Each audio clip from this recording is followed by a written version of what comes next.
65, sexto piso, Plaza Tulsa, en Guadalajara, Jalisco, México. Apostolicus 1370. Despierta tu fe. Una emisora de Radiorama de Occidente. Apostolicus busca, conoce, ama. Muy buenas tardes, les saluda con gusto Marisol Infante. Sean ustedes bienvenidos a esta emisión de Siguiendo los Pasos de Imita a un Santo, Sigue a Jesús. Y bueno, agradezco como siempre el favor de su atención semana a semana en este programa dedicado a conocer la vida y obra de mártires y doctores de la Iglesia Católica. El día de hoy vamos a seguir los pasos de San Juan Bosco, pues aunque a él, bueno, se le celebró en la semana anterior, quisimos dedicarle el programa del día de hoy completo para que usted conozca el enorme legado que dejó. Y bueno, además el día de hoy nos da mucha emoción presentarle una nueva sección en el programa llamada Mexicanos en los Altares, en la que brevemente daremos a conocer información sobre santos, beatos y mártires de nuestro país, y vamos a estrenar esta sección con San Felipe de Jesús, primer santo y mártir mexicano. Así que bueno, lo invito a que nos acompañe el día de hoy, y no olvide que puede escucharnos al sintonizar en su radio el 1370 de amplitud modulada, pero también recuerde que puede hacerlo en línea. Ya ve que a veces no agarra bien la estación o se pierde la señal si va usted conduciendo. Bueno, pues ahí en su celular puede entrar al navegador, colocar apostolicus.com y va a poder escuchar en tiempo real la transmisión de todos los contenidos que hemos preparado para usted. También le recuerdo la invitación a que nos siga a través de Facebook en Siguiendo los Pasos de, para que se comunique con nosotros o también nos escriba. De igual manera puede hacerlo a través del correo electrónico siguiendo los pasos de @gmail.com. Y bueno, para que todo lo que usted nos quiera platicar, alguna sugerencia, felicitaciones, saludos, todo, pues nos va a dar mucho gusto que se ponga en contacto con nosotros. Recuerde, Siguiendo los Pasos de en Facebook. Y bueno, para este primer bloque vamos a hacer, como cada semana, el repaso del santoral que se celebró en los últimos 7 días. Comenzamos.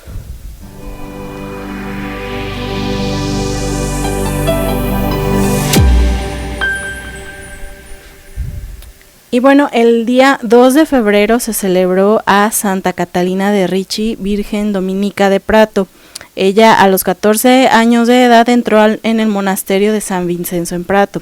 Allí contempló la vida de Jesús con fuertes signos corporales y éxtasis que inicialmente suscitaron el temor de fenómenos patológicos, pero que en realidad en el centro de su mente y de su corazón siempre estaba la verdadera contemplación de Cristo.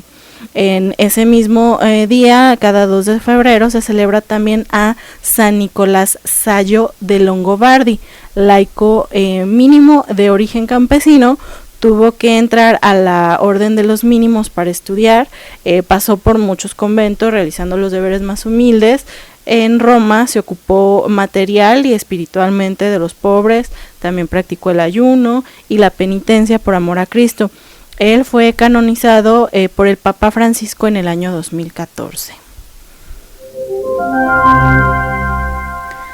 El día 3 de febrero se celebró a San Biagio, o también conocido como San Blas, obispo de Sebastes y mártir. Fue un médico en Armenia que más tarde fue nombrado obispo. Según antiguos relatos, se realiza, a través de él, de su intercesión, se realizaron numerosos milagros, entre los cuales se encuentra la curación de un muchacho que una vez tuvo un incidente en el que una espina de un pez se clavó en su tráquea. Él, por no haber renegado de la fe, me refiero a San Blas, ya le he dicho que de repente hay algunas cuestiones que tenemos que explicarle a usted, pero que no son tan agradables al contarlas, que a San Blas lo despellejaron vivo, fue en el año de 316. Entonces, bueno, él, debido a esta anécdota curiosa que le mencionaba de este muchacho con la espina en la tráquea, es que, bueno, se le invoca cada vez que se tiene algún dolor de la garganta o se tiene alguna enfermedad similar. Usted posiblemente este pasado 3 de febrero, si acudió a misa, haya recibido una bendición con 2 velas formando una cruz en forma de X, que es conocida como la cruz de San Andrés o cruz aspada. Entonces, bueno, él se celebró o se le celebra cada 3 de febrero. También comparte el día de celebración con San Ansgario o San Óscar, obispo de Hamburgo y Brema, apóstol de la Escandinavia. Él fue originario de Francia. Toda su vida persiguió el sueño de evangelizar las tierras del norte y por esta razón todavía hoy en día es venerado como el apóstol de Escandinavia. Él fue un predicador incansable, como ya le mencioné, obispo de Hamburgo y de Bremen. Él falleció en el año 865. El día 4 de febrero se celebró a San José de Leonesa, sacerdote capuchino. Él nació en el año 1556, se dirigió a Constantinopla, donde ayudó a los cristianos prisioneros de los turcos. También quiso anunciar el evangelio al sultán, pero pues fue arrestado, torturado y desterrado. En Italia se dedicó también a predicar la buena nueva a los pobres, a los enfermos y a los encarcelados, todo ello viajando a pie. Él falleció en el año 1612. El día 5 de febrero se celebró a Santa Ágata, virgen y mártir de Catania. La historia de Santa Ágata, constituye uno de los testimonios de fe más hermosos, pudiera ser calificado del siglo III. La iglesia celebra su memoria el día en el que murió mártir en Catania, esto es en Italia. Ella era una joven siciliana que fue sometida a horribles torturas, pero a pesar de ello demostró una valiente fidelidad a Cristo. Ese mismo 5 de febrero se celebra a Santa Adelaida abadesa. Su familia le construyó un monasterio en Villach, Alemania. Ella adoptó la regla benedictina de las monjas de Santa María en el Capitolio, donde también su hermana era abadesa. Cuando murió su hermana, se convirtió ella en abadesa de los dos monasterios y actualmente es venerada en Francia con el nombre de Alicia.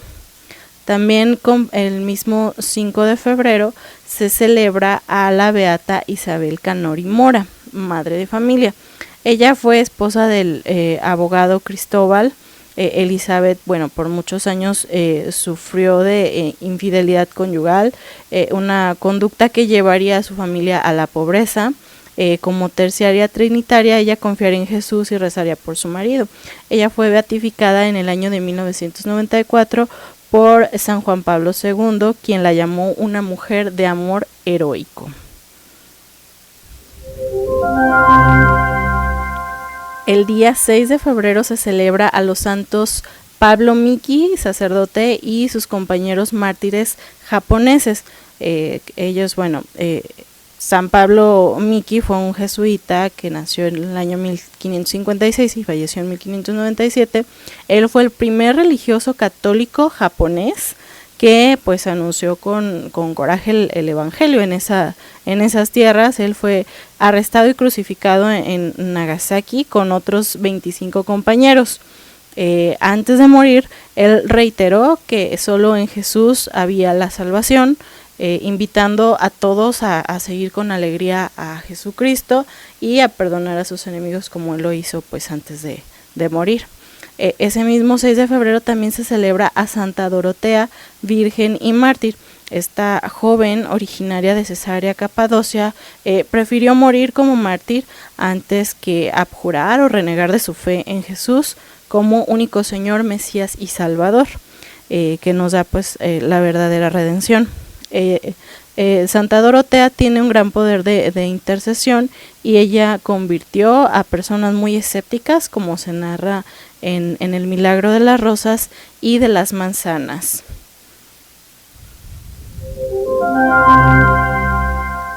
Cada 7 de febrero se celebra a San Ricardo.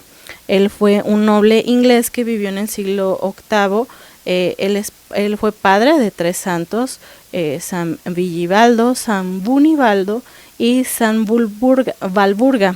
Ellos fueron evangelizadores en la zona de Alemania. San Ricardo, el papá de estos tres que acabo de mencionar, era pues un hombre de oración que tenía una gran veneración por la Sagrada Familia.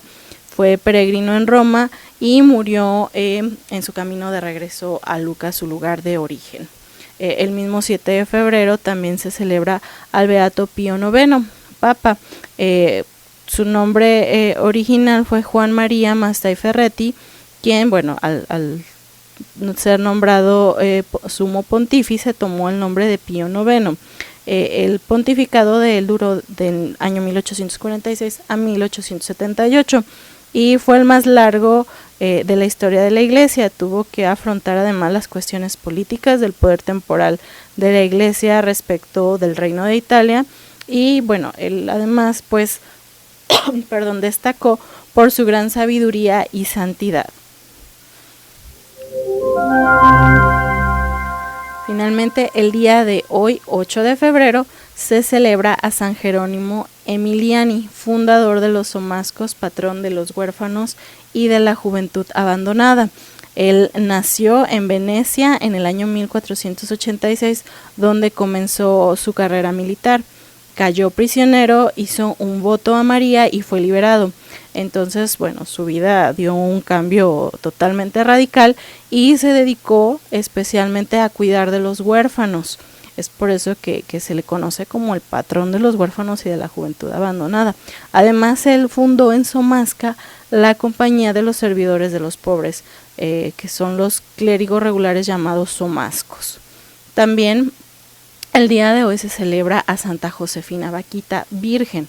Bueno, esta es una historia que, además de ser calificada como extraordinaria porque padeció demasiada opresión y redención dentro de la Iglesia, también es una historia que, bueno, al menos cuando la estuve revisando, pues me pareció bastante triste y conmovedora a la vez. Bueno, Santa Josefina Vaquita, ella era una esclava sudanesa que se convirtió en religiosa de las Hermanas Canosianas. Ella nació en el año de 1869 en Darfur, Sudán del Sur. Ahí estuvo al servicio del evangelio entre las religiosas canosianas. Ella, pues bueno, vivió una triste historia, ya que ella vivía originalmente con sus dos padres. Se tiene registro de que ella vivía muy feliz con ellos. Sin embargo, a los 9 años fue secuestrada por traficantes de esclavos. Cuenta también la traición que, por el miedo inmenso que sintió cuando fue secuestrada, pues olvidó su nombre, dónde vivía, y pues al final sus secuestradores fueron quienes le pusieron el nombre de Vaquita, que significa afortunada, irónicamente, ¿no? 10 años después de estar como esclava o en esta condición de esclavitud, fue comprada por un comerciante italiano, quien él sí le dio un buen trato. Él además se la llevó a Italia porque esta persona con la que él estaba, que el comerciante italiano, tenía que regresar a Italia. Él estaba ahí en Sudán, regresa a Italia, y ella le pide ir con él y él no se niega, la lleva, incluso le consigue trabajo como niñera con una pareja conocidos de él, de confianza. Vaquita, bueno, estando ahí, además de trabajar como niñera, bueno, aprendió el catecismo, recibió sus sacramentos, fue bautizada, hizo su primera comunión, su confirmación, y es allí donde ella adopta el nombre de Josefina. Ella va creciendo en ella el amor a Cristo y entra al noviciado de las Hermanas Canosianas. Ahí profesa sus votos y durante 45 años se desempeña como cocinera, como sacristán y como vigilante del convento, donde, bueno, a ella se le conocía de cariño, como era, pues ella estaba en Italia y ella era de tez morena, la conocían así como la hermana morena, pero era de cariño. Y en el año de 1947 fallece de pulmonía y pues bueno, fue recordada por una declaración que ella hizo en varias ocasiones a quienes lo atestiguaron, ¿no? Si encontrara a aquellos traficantes de esclavos que me secuestraron e incluso a aquellos que me torturaron, me arrodillaría y los besaría las manos, porque sin aquello no hubiera sucedido, no sería ahora cristiana ni religiosa. Entonces, pues, una frase que puede ser bastante fuerte, y bueno, si nos ponemos a pensar, diría, bueno, ojalá todos pudiéramos tener ese don del perdón a quienes nos hacen daño, porque pues a veces con menos les guardamos gran rencor. Entonces hay mucho que aprender de ella. Y bueno, es momento de ir al primer corte comercial. Continúe con nosotros porque al volver seguiremos los pasos de San Juan Bosco. Regresamos. Comunícate con nosotros. Llámanos al 33 31 22 41 26 y 33 31 22 45 77. Apostolicus. Busca, conoce, ama. Síguenos en Facebook como Apostolicus. Busca, conoce, ama. Y ya estamos de vuelta del corte. Amables radioescuchas, como lo escuchó, siga a Apostolicus en las redes sociales, en Facebook a través de Apostolicus o a través de Twitter, sobre la programación, sobre otros contenidos, y en redes sociales como la página en internet apostolicus.com. Recuerde que puede visitar estas redes sociales. Y bueno, vamos entonces a comenzar con la biografía de San Juan Bosco. Bueno, a él, como le había mencionado, se le celebró ya en la semana anterior, el día 31 de enero, y también se le conoce cariñosamente como Don Bosco. Él, bueno, fue fundador de la Sociedad Salesiana. Él nació en la pobreza, vivía con sus padres en una pequeña cabaña en Becchi, una aldea que está en la ladera de una montaña cerca de Piedmont en Italia. Bueno, nace el 16 de agosto de 1815 y murió el 31 de enero de 1888. Fue declarado venerable por el Papa Pío X el 21 de julio de 1907. Él, bueno, tenía apenas poco más de 2 años de edad cuando su padre falleció, dejando entonces toda la responsabilidad a su mamá. Ellos eran 3 niños, Margarita Bosco era el nombre de su mamá, y que fue quien se hizo cargo de ellos. Juan pasó sus primeros años como pastor y recibió sus primeras enseñanzas del párroco local. Él tenía un ingenio agudo, según se tiene registro, tenía una memoria con amplia retención y al pasar los años, bueno, su sed de aprender iba aumentando cada vez más. Sin embargo, bueno, como les mencionaba, el entorno en el que él creció pues era bastante pobre, entonces con frecuencia él se veía obligado a pues dejar los libros para poder ir al campo a trabajar, aunque realmente el deseo de lo que dejaba al dejar de lado los libros pues nunca le abandonó. Él, a la edad de 9 años, tiene un sueño profético que viene a marcar toda su vida, ¿no? Porque él sería pastor y guía de los niños y jóvenes más necesitados. Entonces, pues él tenía que estudiar y prepararse bien, y como en casa había muchas dificultades, pues tuvo que buscar trabajo en un pueblo cercano. Allí, bueno, pues ya cuando tuvo este trabajo pudo alternar entre el trabajo del campo y el establo con el estudio y la oración, que era lo que él más deseaba. En el año de 1829, don Caloso, que era el capellán de Murialdo, se ofrece como su primer profesor de latín y su primer guía espiritual, pero desafortunadamente don Caloso fallece de manera repentina en noviembre del año de 1830, entonces aproximadamente nada más estuvo un año pues como su profesor y guía espiritual. Entonces pues Juan, sin embargo, estaba muy consciente, a pesar de su temprana edad, de la misión que tendría él más adelante en los jóvenes, y no escatimó en esfuerzos para poder continuar con sus estudios. La tradición también cuenta que él caminaba diariamente 20 kilómetros porque, bueno, vivía como pensionista en la casa de un sastre y músico del pueblo ahí donde él trabajaba, y bueno, tuvo que aprender múltiples oficios para poder ganarse el pan. También llegó a dormir debajo de una escalera ahí en esa casa y trabajaba como aprendiz de taller, trabajó como camarero, como empleado de un establo, que ya les acaba de hacer mención, etcétera. Tuvo diferentes empleos, porque él, bueno, continuaba con esta fuerte inquietud vocacional que al final lo fue empujando a fundar con sus amigos la llamada Sociedad de la Alegría y posteriormente entrar al seminario. Él, bueno, entra en el año de 1853 al seminario en Chieri y después de 6 años de estudio es ordenado sacerdote en la víspera del Domingo de la Trinidad por el arzobispo Franzoni de Turín. Al dejar el seminario, bueno, don Bosco fue a Turín, en donde se ocupó celosamente de sus deberes sacerdotales, pero es aquí donde ocurrió un incidente que le abrió, digamos, al campo donde realmente iba a llevar a cabo sus esfuerzos posteriormente, ya que, bueno, uno de sus deberes fue acompañar a don Cafaso en sus visitas a las prisiones de la ciudad, y la condición de los niños que estaban confinados en estos lugares, en estos sitios, pues era la de estar abandonados a las peores influencias, ¿no? Pues imaginarnos nada más un niño en una prisión, pues es complicado, ¿no? Y pues al final ellos tendrían muy poco futuro, más que pues la condena que tuvieron. La mayoría de las veces era la pena de muerte.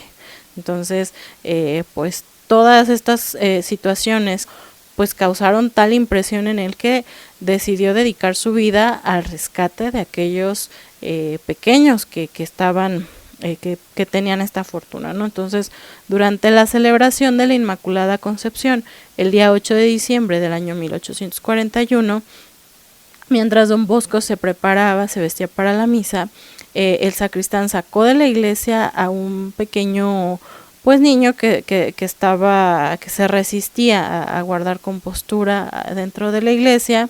Entonces don Bosco alcanza a escuchar pues como los sollozos y el llorar del niño, y le llama, lo hace ir hacia donde estaba él, y bueno, ahí es donde nace la amistad entre este sacerdote y Bartolomeo Garelli, que pues al final sería, digamos, la primer semilla del oratorio, así llamado ya después del ejemplo de San Felipe Neri, y debido a la oración que era la característica principal de este sitio. Pero es aquí donde don Bosco, bueno, se involucra con gran disposición en la tarea de instruir a este Bartolomeo, que sería su primer pupilo, estos niños que vivían en las calles, ¿no? Y pues pronto los compañeros, pudiéramos decir, de esta vida de calle de Bartolomeo, se fueron uniendo a él, y pues todos atraídos al final por la gentileza que caracterizaba a don Bosco, ¿no? Que era una gentileza que ellos pues jamás habían conocido.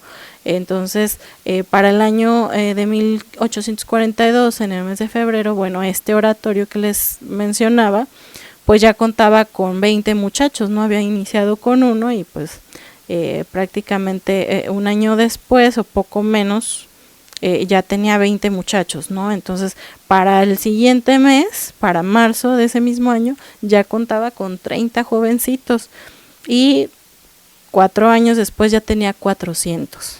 Imagínense nada más cómo iba creciendo esto, pero también las cualidades que tenía don Bosco para poder ir desarrollando este proyecto para poder ayudar a estos jovencitos. Y bueno, a medida que pues el número de muchachos iba creciendo, pues se presentó la cuestión de un lugar adecuado para poderse estar reuniendo. Y bueno, cuando el clima les favorecía, pues hacían largas caminatas los domingos, también los días festivos, iban al campo cerca de Turín, y era donde almorzaban, y pues al darse cuenta del encanto de música para todos estos jovencitos, don Bosco organiza una banda para la cual, bueno, pues lograron agenciarse algunos viejos instrumentos metálicos, y luego fue nombrado capellán auxiliar del refugio en el otoño de 1844, y ahí es donde se unió don Borel a esta labor que estaba realizando don Bosco, y pues ambos realizaban este trabajo con bastante entusiasmo. Entonces, con la aprobación del arzobispo Franzoni, empiezan a adecuar 2 habitaciones contiguas a este espacio, que luego se convirtieron en una capilla, que se dedicó, adivinen a quién, a San Francisco de Sales, el santo que vimos hace 2 semanas, ¿no? Y que al final viene a ser inspiración de San Juan Bosco. Y bueno, los miembros de este oratorio se reunían desde entonces en este refugio, y un gran número de muchachos del distrito circunvecino, bueno, solicitaron también ser admitidos allí. Entonces fue aproximadamente en este tiempo, estamos hablando del año de 1845, que Don Bosco inicia las escuelas nocturnas. ¿Para qué? Para que al cerrar las fábricas donde trabajaban estos jovencitos, bueno, ellos pudieran acudir a tomar sus clases, y bueno, donde tanto San Juan Bosco como Don Borel les instruían en las ramas básicas del conocimiento.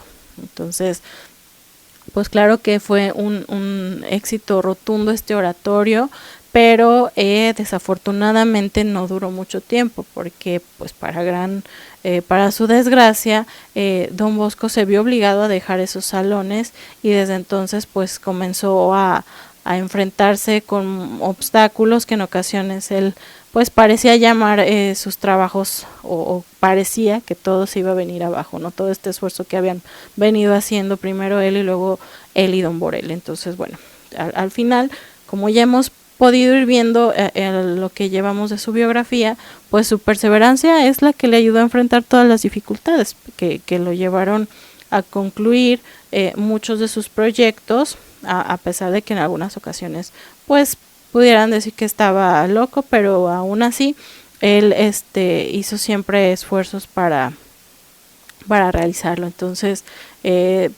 comenzaron a levantarse quejas en su contra, incluso llegaron a llamarlo ya en serio, como que estaba loco, e intentaron incluso recluirlo en un asilo a Don Bosco. Entonces estas quejas o estas falsas quejas que levantaron en su contra declaraban pues que él mismo se quejaba de que la comunidad era una molestia, que los muchachos tenían muy mal carácter, que entonces todas estas cuestiones fueron pues mermando en todo el trabajo que se venía haciendo. Entonces le quitan el oratorio, lo transfieren a San Martín, a los patios de San Pedro, y terminan siendo 3/4 en Vía Cotolengo, donde se reinician las escuelas nocturnas, ya después en campo abierto, y finalmente en un establo rústico, donde pues el oratorio nuevamente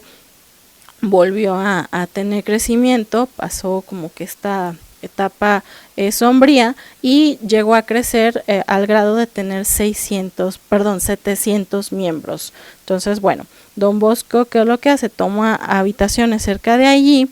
Su madre se les une después al proyecto. A ella le llamaban Mamá Margarita, que fue así como se le conoció. Ella dedicó los últimos 10 años de su vida al servicio de estos pequeños inquilinos de que fue el llamado primer hogar salesiano. Cuando se unió a su hijo en este oratorio, bueno, el futuro pues parecía no muy brillante, pero pues al final pues sacrificando todos sus pequeños medios, aún su hogar, sus pertenencias, sus joyas, trajo todo el cuidado y amor de una madre a todos estos niños de la calle que eran pues el amor de Don Bosco, ¿no? Estas clases vespertinas además se incrementaron, y gradualmente se proporcionaron dormitorios a muchos que deseaban permanecer allí en el oratorio. Entonces, como les mencionaba, así fue como se funda el primer hogar salesiano, que pues ya para estas fechas albergaba alrededor de 1000 muchachos. Y bueno, es momento de ir a un breve corte comercial. Regresamos enseguida. Síguenos en Facebook, Instagram, TikTok y YouTube. Apostolicus. Busca, conoce, ama. Apostolicus 1370 AM. Es una emisora de Radiorama de Occidente en colaboración con la Arquidiócesis de Guadalajara. Y ya estamos de vuelta en Apostolicus, Busca, Conoce, Ama, y continuamos aquí siguiendo los pasos de San Juan Bosco. Ya le mencionaba antes del corte cómo se fundó el primer hogar salesiano, y bueno, pues ya para ese entonces, cuando ya se contaba, como le mencionaba, con alrededor de 1000 jovencitos, bueno, las pues es entonces que las autoridades municipales empiezan a reconocer la importancia de este trabajo que estaba realizando Don Bosco, ¿no? Y entonces ahora sí, se empieza con mucho éxito un patronato para la construcción de escuelas técnicas y talleres. Entonces todos estos fueron terminados sin mayor dificultad.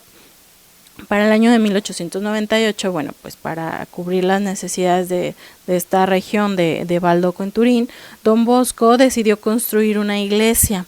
En forma acorde, bueno, se traza un plan que tendría de cómo sería esta parroquia, esta iglesia. Y bueno, pues aquí hubo algunas dificultades porque pues no se lograba construir reunir el dinero necesario para construirla, pero pues al final la caridad de algunos amigos finalmente les permitió terminarla y pues bueno, fue consagrada esta iglesia el 9 de junio de 1868 bajo el patronato de Nuestra Señora Auxilio de los Cristianos. Entonces, en ese mismo año se inicia la construcción de otra iglesia con 50 sacerdotes y maestros que le habían ayudado a Don Bosco, y se forma una asociación bajo una regla común que el Papa Pío IX aprobó provisionalmente en el año de 1969 y que definitivamente, en el año de 1869 y que ya quedó como definitiva en el año de 1874. Entonces, bueno, si nosotros hiciéramos o intentáramos explicar la popularidad de este oratorio, de este primer hogar entre los estudiantes, bueno, sería complicado no explicar también el espíritu que al final era vida, todo lo que ponía en sí Don Bosco, porque pues desde sus primeros encuentros con estos muchachos que vivían en la pobreza, nunca dejó de ver en ellos un poco de gentileza, siempre intentaba llamar su atención a través de la palabra de Dios, y bueno, él intentaba, ¿no? O en su visión que él decía haber tenido en su infancia a los 9 años que les platicaba al inicio, y que es la que le reveló la tarea de vida, ¿no? Él decía haber escuchado una voz que le dijo: no con aspavientos, sino con caridad y gentileza, debes atraer a estos amigos al camino de la virtud. Entonces él lo tomó bastante en serio y por eso fue que aumentó podríamos decir, su popularidad, porque era bastante gentil, y eso fue lo que ayudó a que todos los jovencitos se fueran acercando a él. Y bueno, aunque esto pudiera ser considerado solo un sueño, pues en realidad fue el espíritu con el cual él siempre animaba su oratorio. Entonces esto pues es bastante bello de platicarlo, ¿no? Entonces la Sociedad Salesiana se inicia en el año 1854 y con ello, pues para asegurar en un futuro la estabilidad de las obras y del espíritu, pues también comenzaron a proyectar, ¿no? Y decían, bueno, ¿y quién se va a dedicar a las niñas y a las jóvenes más pobres? Porque pues hasta este momento estábamos hablando de varones, ¿no? Pero ¿qué se iba a hacer con las niñas? Porque también había niñas en la calle y en estado de vulnerabilidad. Entonces era algo que pues inquietaba también a Don Bosco, la situación de abandono en que vivían estas niñas de aquella sociedad. Entonces el tema le preocupaba y le ocupaba. Entonces él tenía la intención de fundar una congregación femenina que se ocupara de las chicas, y consideró providencial un encuentro que tuvo en el año 1862 con un párroco de Mornés, Pestarino. Bueno, le contó la existencia de un grupo de jóvenes que llevaban adelante un taller y un oratorio con las niñas y jóvenes de su pueblo. Entonces, bueno, él, Pestarino, le habló especialmente de una joven, de María Mazzarello. Cuando Don Bosco va a Mornés, 2 años después, descubre por él mismo que esta joven, María Mazzarello, pues él ve con sus propios ojos lo que ella estaba haciendo con niñas y jóvenes, entonces, y se da cuenta que es lo mismo que él está haciendo con los niños en Turín, ¿no? Entonces María, por su parte, manifiesta que las palabras de don Bosco eran como el eco de una voz que sentía en el corazón sin saberle expresar, ¿no? Y que era la traducción de sus mismos sentimientos, como algo que siempre había esperado y que por fin llegaba, ¿no? Esa experiencia de conocerse y compartir la experiencia. Entonces, ella, según se tiene registro en la tradición, bueno, decía, don Bosco es un santo y yo lo siento. Entonces, es así como don Bosco con María Mazzarello fundan el Instituto de las Hijas de María Auxiliadora. Entonces esta es, digamos, ellos luego hacen la primera expedición misionera, parte para Argentina en el año de 1875 y ya formada por salesianos e hijas de María Auxiliadora. Entonces este mismo año, en el 1875, nacen los cooperadores, considerados por don Bosco como los salesianos externos. También, bueno, continuando con las aportaciones y legado, también me gustaría compartirles algunas curiosidades de la vida de don Bosco, ¿no? Él, bueno, pues ya con esto que les estuve platicando, podemos ver que él creó el método preventivo, esto es, el método de estudio que tenía don Bosco no incluía castigos. Si recuerdan, él tenía en mente desde su sueño profético que tuvo en la infancia que tendría que ser con gentileza, y así lo hizo.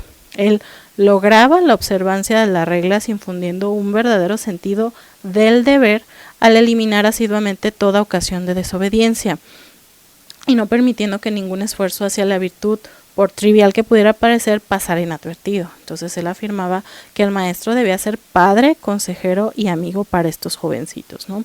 Entonces él decía acerca del castigo es evitar el castigo en tanto sea posible, intentar ganarse el amor antes de inspirar temor. Entonces esta premisa, ¿no?, para este método preventivo. Entonces buscaba evitar, ¿no?, que se desobedecieran las reglas y entonces pues que fallaran o se desviaran del camino que se buscaba, ¿no? Entonces este es como parte del legado de don Bosco, ¿no? Ahora, él tuvo una vida marcada por sus sueños, ¿no? Según cuenta la tradición, don Bosco tuvo, como San José, la gracia de tener sueños proféticos y reveladores, ya que ese que tuvo en la infancia no es el único del que se tiene registro, porque tuvo ese es un sueño bastante conocido que quedó profundamente grabado para toda la vida, pero tenía muchos más. Tuvo otro en el que le parecía estar en un lugar espacioso, donde había varios muchachos riendo y jugando, pero también insultando y blasfemando a Dios. Entonces Juan quiere separarlos y hacerlos callar, ¿no? De estos pleitos que aparecen ahí en ese sueño, y es entonces donde aparece un hombre, Jesús, que lo llama por su nombre y lo manda a ponerse al frente de los muchachos y les dice que no les pegue, que les hable, ¿no? Entonces con esto se reafirmaba esa declaración que había tenido en el otro sueño. También, bueno, sigue el relato del sueño que Juan Bosco comienza a llorar porque no reconoce a ese hombre y porque esas palabras le llegan al corazón y le resultan a la vez incomprensibles. Entonces aparece en ese momento una mujer bellísima, la Virgen María, y le dice que se haga fuerte, humilde y robusto. Creo que estas son tres además características que deberíamos de considerar todos, ¿no?, para tratar de permanecer fuertes en nuestra fe, pero siendo humildes y ser generosos en cuanto a nuestro amor hacia los demás, ¿no? Entonces, pues bueno, es como los relatos pues que hay de parte de todos estos sueños que tenía don Bosco y que eran proféticos. Además, pues nunca pudo olvidar gran parte de estos sueños, particularmente el que lo marcó para toda su vida y que, bueno, se le repetiría numerosas veces hasta que en el año de 1845 con algunos nuevos elementos le ayudarían a tener su discernimiento vocacional, ¿no? Otro dato sobre San Juan Bosco es el copatronazgo, porque él es actualmente patrono de Brasilia, pero comparte el patronazgo con Nuestra Señora de Aparecida.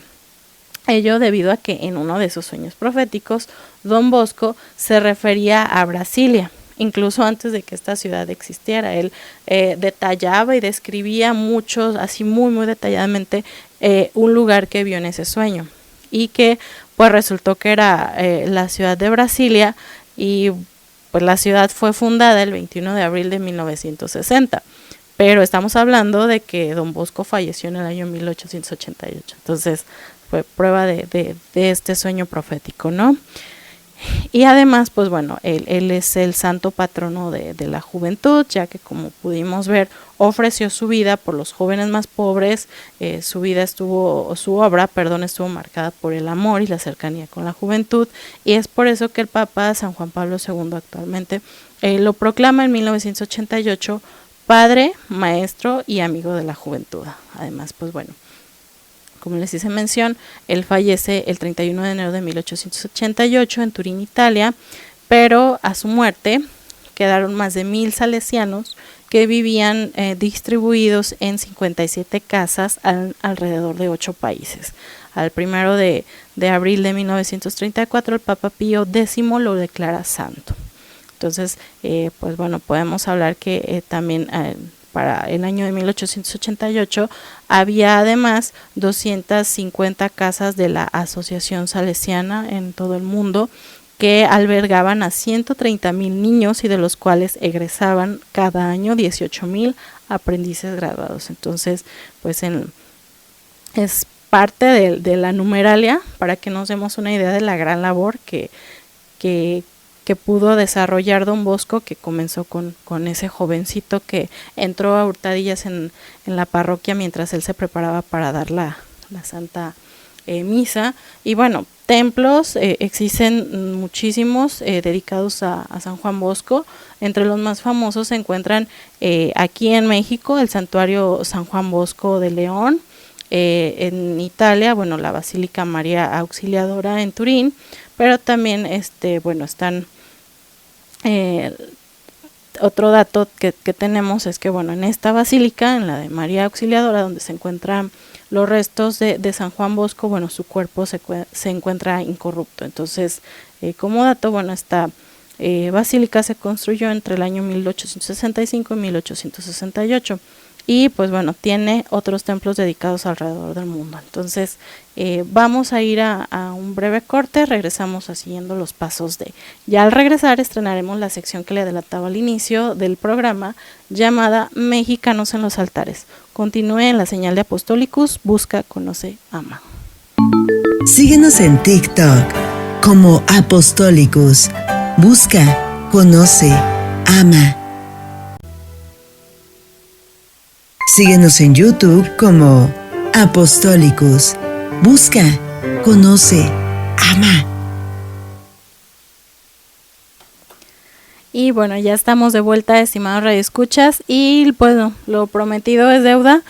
Con mucho gusto queremos compartirle que el día de hoy estrenaremos esta sección llamada Mexicanos en los altares, y bueno, estará dedicada a dar a conocer información sobre los santos, beatos y mártires mexicanos. La hemos llamado así, bueno, pues porque es muy común utilizar la frase elevar a los altares cuando nos referimos a la canonización de una persona, y pues bueno, será entonces, como su nombre lo indica, exclusivamente dedicada a los mexicanos. Entonces, pues qué mejor que comenzar esta sección hablando del primer santo y mártir de origen mexicano. Comenzamos.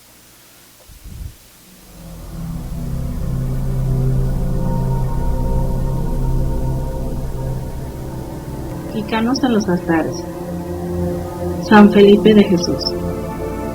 Cada 5 de febrero la Iglesia celebra a San Felipe de Jesús, mártir, fraile franciscano y misionero. Sus padres fueron españoles, pero él nació en tierras mexicanas, por lo que con toda justicia se le considera el primer mártir de México. Felipe de las Casas Ruiz, por su nombre secular, nació el 1 de mayo de 1572 en Ciudad de México. Sus padres fueron Alonso de las Casas, natural de Illescas, y doña Antonia Ruiz Martínez, originaria de Sevilla. Ambos habían emigrado al poco tiempo de haber contraído matrimonio en el año 1571 al virreinato de la Nueva España, actualmente territorio de México. San Felipe de Jesús ostenta el patronazgo de la Ciudad de México, capital de los Estados Unidos mexicanos. Una bella tradición cuenta que Felipe era un niño muy travieso y que sus padres se hicieron de una nana para cuidarlo mejor. No era un chico malo, al contrario, solo el que tenía el espíritu inquieto y curioso, pero por lo mismo solía ponerse en riesgo de extraviarse o de sufrir algún golpe o accidente mayor. En el huerto de la casa había una higuera marchita. Un día, al parecer, Felipe hizo algo que sacó de quicio a su nana, quien exclamó sarcásticamente: «¿Felipillo un santo?» «Sí, claro, cuando la higuera reverdezca. Cuando la higuera reverdezca». Curiosamente, varios testimonios recogidos para su causa apuntaban a que el día de la muerte de Felipe, la higuera de la casa paterna reverdeció. Felipe, siendo todavía un adolescente, quizás contagiado por el espíritu aventurero de los padres misioneros, solicitó su ingreso al noviciado de los franciscanos, pero no pudo resistir la austeridad y la severidad de las reglas del convento, así que un buen día se escapó y regresó a la casa de sus padres. Tras el episodio, ejerció unos años el oficio de platero, pero como las ganancias eran muy pocas, su padre decidió enviarlo a las Islas Filipinas a probar fortuna. Felipe arribó tiempo después a la ciudad de Manila, donde quedó seducido por su ambiente saturado de arte, riquezas y placeres. Sin embargo, la angustia, el vacío y el sinsentido empezaron a golpearle el corazón constantemente, y lo que solía parecer placentero o divertido se tornó doloroso y vergonzante. Así, el joven volvió a oír la voz de Cristo: «Si quieres venir en pos de mí, renuncia a ti mismo, toma tu cruz y sígueme». Pronto, Felipe tocaría de nuevo la puerta de los franciscanos, esta vez en Manila, donde fue recibido y donde empezó realmente su proceso de conversión. Entregado a la oración, a los estudios y al ejercicio de la caridad, conoció un mundo completamente distinto, un mundo que sí llenaba su corazón de alegría. Felipe tomó así el nombre de Fray Felipe de Jesús, con el que quedaría incorporado a la orden. Ahora por fin se veía rodeado de auténticos hermanos, los necesitados, los enfermos y por supuesto los franciscanos. Un buen día, Fray Felipe recibió un anuncio muy especial. Sus superiores le comunicaron que podía ordenarse sacerdote y que por una consideración especial, un regalo del cielo se podría decir, se ordenaría en su ciudad natal, en México. Junto a Fray Pobre y otros franciscanos, se embarcó rumbo a Nueva España, pero una gran tempestad desvió la embarcación hacia las costas de Japón, donde Fray Pedro Bautista y otros hermanos franciscanos ya realizaban un arduo trabajo evangelizador.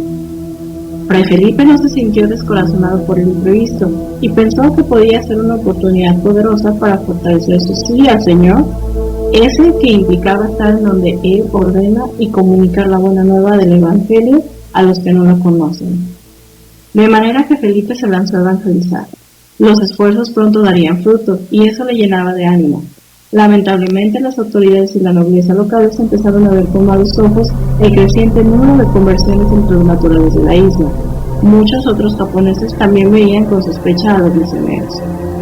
Había una persecución ordenada por el daimyo Toyotomi Hideyoshi Taikosama contra estos franciscanos, contra los jesuitas y también los cristianos en general.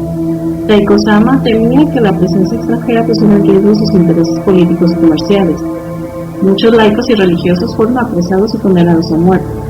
Fray Felipe, quien no era aún sacerdote y gozaba la condición de náufrago, hubiera podido evitar la prisión y los tormentos. Sin embargo, rechazó la posibilidad de irse y eligió quedarse a morir junto a los demás misioneros franciscanos que residían en el lugar. El 5 de febrero de 1597, el fraile fue forzado, junto con otros franciscanos, jesuitas y algunos laicos, a realizar una caminata a través de los pueblos y villas a manera de escarnio público. A él, como al resto de futuros mártires, le cortaron una de las orejas. El grupo estaba compuesto por 26 hombres. Finalmente, estos llegaron a Nagasaki y fueron conducidos al monte Nishizaka, donde serían crucificados. A Fray Felipe de Jesús lo colgaron a la cruz sujetándolo de las muñecas y del cuello, para lo que se valieron de unas argollas. La que le pusieron en el cuello ejercía tal presión que Felipe empezó a asfixiarse. Mientras se quedaba sin aire y las fuerzas se le iban, repetía: Jesús, Jesús, Jesús. A rato dos verdugos se acercaron y le hundieron sus lanzas en el cuerpo. Felipe fue el primero del grupo en morir. En ese momento tenía 25 años. San Felipe de Jesús fue beatificado junto a sus compañeros de martirio el 14 de septiembre de 1627 y canonizado el 8 de junio de 1862. Entre 1958 y 1962 se construyó en Japón el conjunto arquitectónico del Parque Nishizaka en Nagasaki, en el lugar donde los 26 mártires perecieron. El complejo lo preside la iglesia San Felipe de Jesús y hay un museo al lado en el que se recuerda la vida y muerte del grupo de mártires.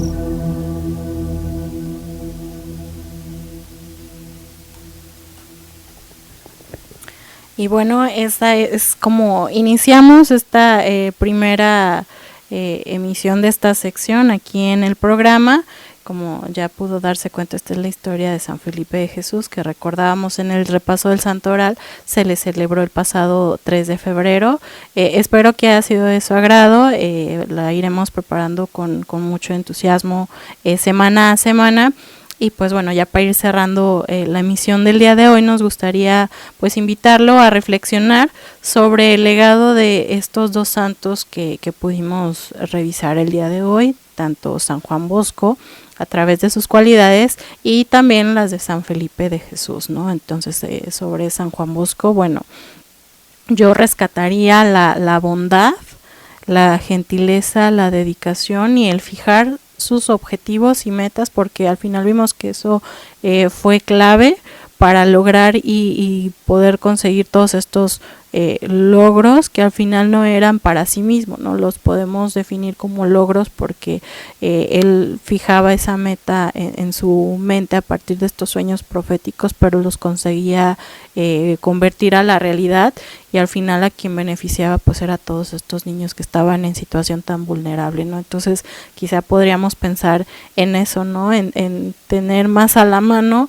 en nuestras emociones la bondad, el ser más dedicados en nuestro trabajo, en la actividad que hagamos día con día, y esforzarnos siempre, ¿no? Por mejorar y llevarlas a cabo, ¿no? Entonces, eso por una parte, hablando de San Juan Bosco. Y de San Felipe de Jesús, bueno, pues esta conversión, encontrar a Dios en la búsqueda de la felicidad propia, pues al final también llevó a beneficiar no solamente a su propia persona, sino a los demás, ¿no? En todos estos, y al final, pues cuánto fue el amor que encontró y cuánta fue la felicidad en sí mismo con sus hermanos franciscanos, que estuvo puesto cuando fue necesario dar su vida para pues por Dios, ¿no? Entonces, pues con esta reflexión llegamos al final del programa del día de hoy. Muchísimas gracias por habernos acompañado. Les recuerdo que puede estar en contacto a través del Facebook, siguiendo los pasos de, también por correo electrónico, siguiendo los pasos de @gmail.com. Lo esperamos con mucho gusto nuevamente la próxima semana en punto de las 2 de la tarde. Una servidora, Marisol Infante, agradeciendo en los controles a Francisco Manso, que mucha lata le doy, pero que muy amablemente me apoya, y continúe en sintonía de Apostolicus 1370. Lo dejo en compañía del cuidado de la creación, que hoy va a estar como siempre muy interesante. Va a ver. Hasta pronto. Síguenos en Facebook como Apostolicus. Busca, conoce, ama.